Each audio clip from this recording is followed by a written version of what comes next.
ये कहानी है दो अंधे भाइयों की। और ये कहानी सुनने के बाद आप ये सोचने पे मजबूर हो जाओगे कि ये कहानी मैंने 5-6 साल पहले क्यों नहीं सुनी। काश अगर मैंने ये कहानी 5-6 साल पहले सुनी होती तो आज मेरी जिंदगी कुछ और होती। तो चलिए फिर कहानी सुनते हैं। ये बात है एक गरीब परिवार की। परिवार में तो कई लोग थे, लेकिन सारी की सारी जिम्मेदारी एक आदमी के ऊपर थी। और उसकी शादी को तो कई साल हो चुके थे, लेकिन उसके बच्चे नहीं हो रहे थे।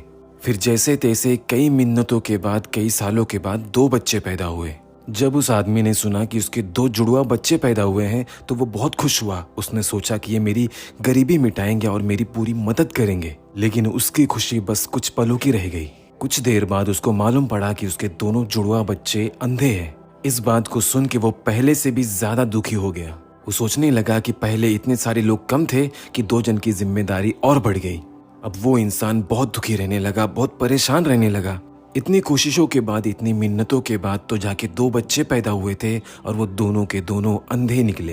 अब धीरे धीरे 3-4 साल बीत गए और फिर उसको अचानक मालूम हुआ कि मेरे गांव से 3-4 मील दूर एक बाबा रहते हैं जो कि अंधे हैं, लेकिन वो सारी चीजें देख पाते हैं। ये बातें जानकर वो आदमी बहुत खुश हुआ और अपने दोनों बेटों को तैयार किया वहां ले जाने के लिए। सफर लंबा होने की वजह से तो उसने खाने और कपड़ों का भी इंतजाम कर लिया और वो अगले दिन सुबह निकल गए। सारा दिन चलते चलते वो थक गए और जाकर एक पेड़ के नीचे बैठ गए।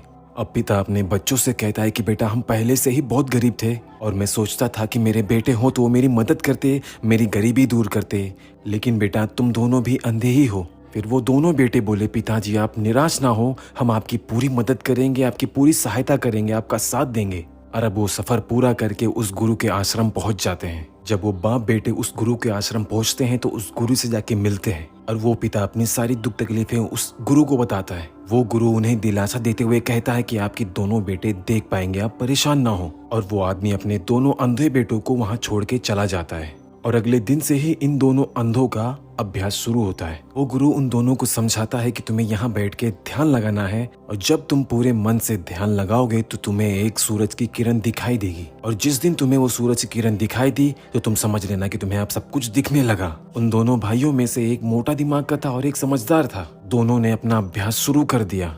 उन्होंने खूब ध्यान लगाया। जो मोटे दिमाग का था वो 1 हफ्ते में ही उबने लगा और उसने यहाँ वहाँ की बातें करनी शुरू कर दी। कुछ नहीं हो रहा है, मैं यहाँ से जाना चाहता हूँ, मुझे नहीं रहना है, मैं अपने पिता को बुलाकर उनके साथ जाना चाहता हूँ। और जो दूसरा भाई था उसने पूरे मन से ध्यान लगाया, अपने गुरु की सारी बातें सच्ची मानकर और पूरे मन से ध्यान लगाया। अब धीरे धीरे करके 3 महीने बीत गए। उस गुरु ने अपने सारे शिष्यों को बुलाया और उन दोनों अंधे को भी। उन दोनों में से पहले उस मोटे दिमाग वाले शिष्य से पूछा कि तुमने क्या महसूस किया या क्या देखा, जो तुमने 3 महीना ध्यान लगाया है उससे तुमने क्या फायदा पाया। उसने बोला, गुरुजी मुझे कुछ फायदा नहीं हुआ, मैं कुछ नहीं देख पाया। मैंने 3 महीनों से पूरा ध्यान लगाया, मुझे कुछ भी फायदा नहीं हुआ। ना ही कोई सूरज की किरण दिखाई दी और ना ही कुछ महसूस हुआ। और जब गुरुजी ने वही बात उसके दूसरे भाई से पूछा तो उसने बताया कि हमारे इस आश्रम के पास से थोड़ी दूर पे एक नदी बहती है। हमारे आश्रम के आसपास कुछ 3-4 पेड़ हैं। उन पेड़ों पे चिड़ियों के घोंसले हैं, वहाँ चिड़ियाँ रहती है अपने बच्चों के साथ। उसने बताया कि गुरुजी मैंने और बहुत कुछ महसूस किया, मैंने बहुत कुछ देखा।